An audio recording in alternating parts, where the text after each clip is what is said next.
प्रतिदिन आप लोग हमसे पूछते रहते हैं कि हम राष्ट्रहित में क्या करें, क्या कर सकते हैं। तो मैं आपसे आज बताता हूँ आप क्या क्या कर सकते हैं। पहला ये कि सुबह सुबह सामूहिक रूप से एक साथ मिलिए, योग प्राणायाम करिए, अपने आप को स्वस्थ रखिए, ये सबसे पहली आवश्यकता है।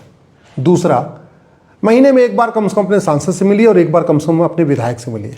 अपने व्यक्तिगत कार्य के लिए नहीं, राष्ट्रहित के कार्य के लिए, समाज हित के कार्य के लिए।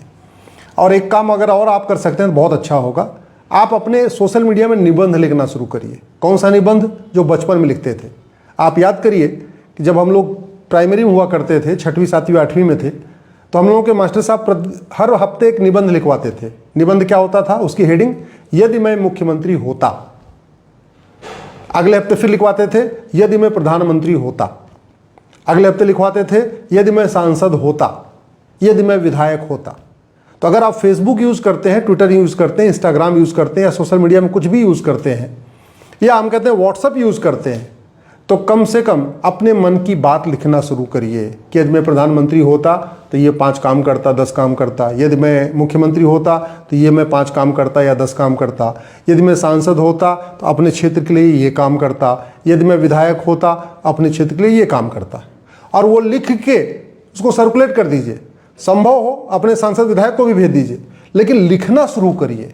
तो सबसे पहली आवश्यकता यह है सामूहिक रूप से मिलना, एक साथ बैठना, साथ में चाय पीना या पानी पीना या भोजन करना महीने में एक बार, सामूहिक रूप से अपने सांसद विधायक से मिलना, सामूहिक रूप से अपने क्षेत्र के प्रबुद्ध लोगों से मिलना, और मिलने के बाद अपने अपने सोशल मीडिया पे वही निबंध लिखना जो बचपन में लिखते थे। यदि मैं विधायक होता, यदि मैं सांसद होता, यदि मैं मुख्यमंत्री होता, यदि मैं प्रधानमंत्री होता। मैं ये क्यों कह रहा हूँ? क्योंकि डॉक्टर बदलने से बीमारी ठीक नहीं होती है, बीमारी ठीक होती है दवाई बदलने से। भारत में कलयुग है क्योंकि हमारा नियम कानून घटिया है, हमारी न्यायिक व्यवस्था सड़ी हुई है। सिंगापुर में सतयुग है क्योंकि वहाँ कानून का खौफ है, वहाँ शिक्षा व्यवस्था अच्छी है। जितने जासूस भारत में पैदा होते हैं, जितने गद्दार भारत में पैदा होते हैं, जितने और अराजकता भारत में है, इतना सिंगापुर में नहीं है, जापान में नहीं है। वहाँ एकदम आराम से लोग प्रेम से रह रहे हैं, कोई भय नहीं, कोई डर नहीं, रात को भी घूम रहे हैं। न वहाँ पे किसी का मोबाइल चोरी होता है, न चेन स्नैचिंग होती है, न घूसखोरी होती है, न कमीशन खोरी होती है। बहुत बढ़िया एकदम राम राज्य चल रहा है। राम के देश में कलयुग है, सिंगापुर जापान में राम राज्य है। कृष्ण के देश में कलयुग चल रहा है, चीन जापान सिंगापुर में बढ़िया सतयुग चल रहा है। क्यों? क्योंकि उन्होंने नियम कानून बदल दिया। मैं एक आपको उदाहरण देता हूं कि भारत में कैसे डॉक्टर तो बदल रहे हैं लेकिन दवाई नहीं बदल रही है। जौनपुर जिले में 1985 में एक मुकदमा शुरू हुआ। 1985 में 10 बीघे जमीन का मुकदमा था।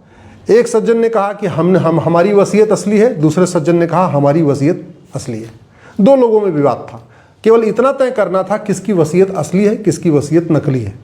हमारे पास अगर नार्को पॉलीग्राफ ब्रेन मैपिंग कानून होता तो ये काम 2 दिन में हो जाता।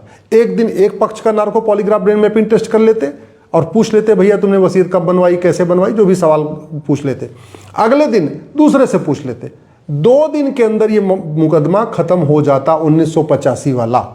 लेकिन 2025 में 40 साल के बाद भी अभी भी वो चकबंदी अधिकारी के यहाँ चल रहा है। मुकदमा जो सबसे लोअर लेवल पे चलता है उसको चकबंदी अधिकारी कहते हैं, सीओ कहते हैं अंग्रेजी में। और जौनपुर में आज भी सीओ के यहाँ चल रहा है। आज तक क्लियर नहीं हो पाया कि रघुवीर मिश्रा 31 मार्च को मरे कि 2 अप्रैल को मरे। रघुवीर मिश्रा की कौन सी वसीयत असली है, कौन सी वसीयत नकली है। स्वाभाविक सी बात है, 2 लोग कह रहे हैं तो किसी एक की असली होगी, किसी एक की नकली होगी। अब जिसकी नकली होगी उन्होंने क्यों बनवा लिया? क्योंकि हमारे देश में फर्जी वसीयत कराना अपराध नहीं है। फर्जी वसीयत कराना कोई सीरियस क्राइम नहीं है। फर्जी वसीयत कराना, फर्जी डॉक्यूमेंट बनाने पे कुछ सजा नहीं होती है। इसके पहले कुछ दिन पहले मथुरा में भी ऐसे हुआ। एक महिला को जो 1985 में 1975 में मर गई थी उसको 1990 में जिंदा कर दिया, और उसकी बेटी जो अभी 2025 में मरी उसको 1995 में मार दिया कागजों में, और मार के पूरी वसीयत लिखवा लिया। कर्नल का बोतरा है पंचकुला में, पाकिस्तान के साथ युद्ध लड़े थे। आज की डेट में अपने घर के लिए अपना घर उनके घर पे कब्जा हो रहा, अपना बेचारे घर नहीं खाली करा पा रहे। ऐसे भारत में 5 करोड़ मुकदमे चल रहे हैं। 5 करोड़ मुकदमों से 5 करोड़ परिवार टेंशन में है। 5 करोड़ परिवार का मतलब एक परिवार में 6 आदमी मान के चलिए तो 30 करोड़ भारतीय टेंशन में है तारीख पे तारीख से। मुख्यमंत्री बदल रहे हैं, राष्ट्रपति बदल रहे हैं, प्रधानमंत्री बदल रहे हैं, गृह मंत्री बदल रहे हैं, कानून मंत्री बदल रहे हैं, कलेक्टर बदल रहे हैं, कप्तान बदल रहे हैं, जज बदल रहे हैं, लेखपाल पटवारी बदल रहे हैं, सब बदल रहे हैं। लेकिन आम जनता को तारीख से तारीख पे छुटकारा नहीं मिल रहा है। मैं बात करता हूं 1985 के जौनपुर के मुकदमे की, जो रघुवीर मिश्रा की जमीन का मुकदमा था। 1985 में उस समय एनडी तिवारी मुख्यमंत्री थे। उसके बाद से वीर बहादुर सिंह मुख्यमंत्री हुए, फिर एनडी तिवारी मुख्यमंत्री हुए, फिर मुलायम सिंह मुख्यमंत्री हुए, फिर कल्याण सिंह मुख्यमंत्री हुए, फिर राष्ट्रपति शासन लगा, फिर मुलायम सिंह मुख्यमंत्री, फिर बहन मायावती जी मुख्यमंत्री, फिर राष्ट्रपति शासन, फिर मायावती जी मुख्यमंत्री, फिर कल्याण सिंह जी मुख्यमंत्री, राम प्रकाश गुप्ता जी मुख्यमंत्री हुए, फिर राजनाथ सिंह जी मुख्यमंत्री हुए, राष्ट्रपति शासन लगा, फिर मायावती जी, फिर मुलायम सिंह जी, फिर मायावती जी, फिर अखिलेश जी, फिर योगी जी, फिर योगी जी। 20 मुख्यमंत्री बदल गए, लेकिन जौनपुर में वो मुकदमा चकबंदी अधिकारी के यहाँ चल रहा है। 25 साल बीत गए, 400 तारीख मिली है, 40 साल में 400 तारीख, लेकिन न्याय नहीं मिला, केवल तारीख पे तारीख मिल रही है और आज भी मिल रही है। ऐसे ही 1985 में प्रधानमंत्री थे राजीव गांधी जी। उसके बाद वीपी सिंह प्रधानमंत्री बने, चंद्रशेखर जी प्रधानमंत्री बने, नरसिम्हा जी प्रधानमंत्री बने, वाजपेयी जी प्रधानमंत्री बने, फिर वाजपेयी जी प्रधानमंत्री बने, 3 बार बने, देवगौड़ा जी प्रधानमंत्री बने, गुजराल साहब प्रधानमंत्री बने, वाजपेयी जी, मनमोहन सिंह जी, मोदी जी। लेकिन उनका मुकदमा आज भी वहीं चल रहा है। कर्नल कबोत्रा का मुकदमा आज भी डिस्ट्रिक्ट कोर्ट में चल रहा है और जौनपुर वाला रघुवीर मिश्रा का मुकदमा आज भी चकबंदी अधिकारी के यहाँ चल रहा है। 40 साल के बाद अगर आज वो 2025 में डिसाइड हो जाए जौनपुर का मुकदमा, तो फिर उसकी अपील होगी एसओसी के यहाँ। एसओसी डिसाइड कर दे, फिर अपील होगी डीडीसी के यहाँ। डीडीसी डिसाइड कर देंगे, फिर अपील होगी चकबंदी कमिश्नर के यहाँ। चकबंदी कमिश्नर डिसाइड कर देंगे, फिर अपील होगी हाई कोर्ट में। हाई कोर्ट डिसाइड कर देगा, फिर अपील होगी सुप्रीम कोर्ट में। जानते हैं इसका परिणाम क्या हो रहा है? आज की डेट में लोग अपना घर किराए पे नहीं दे रहे हैं। उनको लगता है किराएदार खाली नहीं करेगा, मुझे 40 साल मुकदमा लड़ना पड़ेगा। जबकि बहुत सारे ऐसे लोग हैं उनके पास अपना मकान नहीं है, वो किराए पे लेना चाहते हैं, लेकिन कोई किराए पे देने के लिए तैयार नहीं। जो मकान मालिक है उसको किराए से पैसा मिलेगा, फिर भी वो मकान नहीं देना चाह रहा है, अरे तो कब्जा कर लेगा, खाली नहीं हो जाएगा। तो मकान मालिक भी परेशान है, उसको पैसा नहीं मिल रहा, घर खाली पड़ा है, पैसे फिर भी किराए पे नहीं दे रहा है। किराएदार बेचारे परेशान, अपना घर का खुद का घर है नहीं, किराए पे घर मिल नहीं रहा है, जो मिल रहा है बहुत महंगा महंगा मिल रहा है।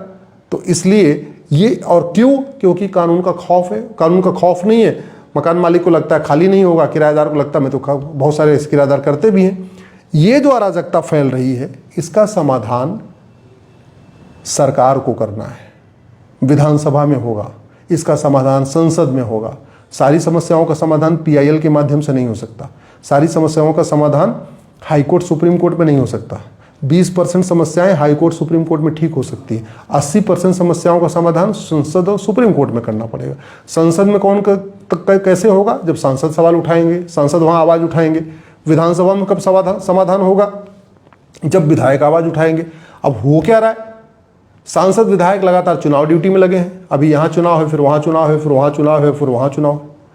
पुलिस रिफॉर्म उनके प्रायोरिटी पे भी नहीं है, जुडिशियल रिफॉर्म उनके प्रायोरिटी पे भी नहीं है, एजुकेशन रिफॉर्म उनके प्रायोरिटी पे नहीं है, इलेक्शन रिफॉर्म उनके प्रायोरिटी पे नहीं है, ठीक है, टैक्स रिफॉर्म उनके प्रायोरिटी पे नहीं है, लोगों को न्याय नहीं मिल रहा है, केवल तारीख पे तारीख मिल रही है, वो उनके प्रायोरिटी पे नहीं है।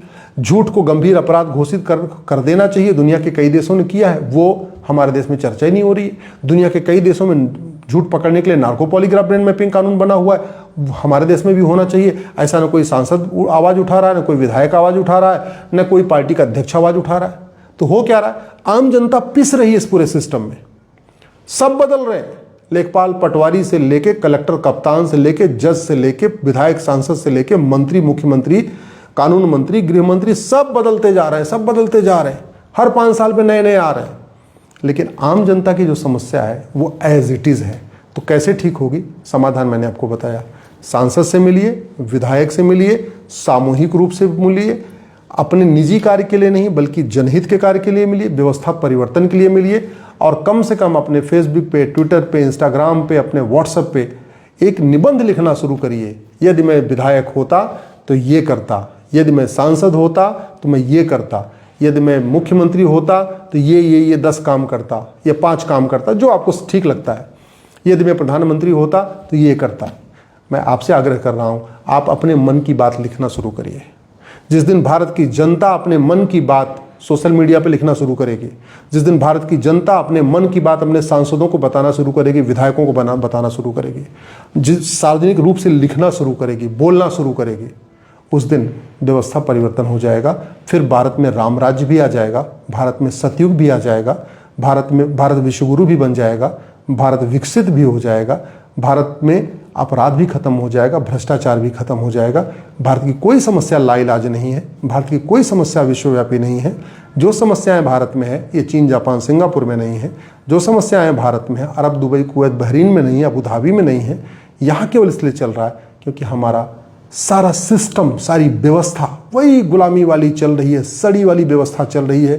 यहाँ खूब समाजवाद की बातें होती हैं, खूब लोहियावाद की बातें होती हैं, खूब पेरियारवाद, अंबेडकरवाद, ये वाद, वो वाद, वामपंथ, साम्यवाद, जो दुनिया भर की बतौलेबाजी होती है, लेकिन काम की बात नहीं होती है। तो काम की बात तब सांसद विधायक करेंगे, काम की बात सरकार तब सोचेगी जब आप बोलना शुरू करेंगे, आप लिखना शुरू करेंगे, आप दल गुलामी छोड़ेंगे और आप सही बात को खुल के बोलना, खुल के लिखना शुरू करेंगे।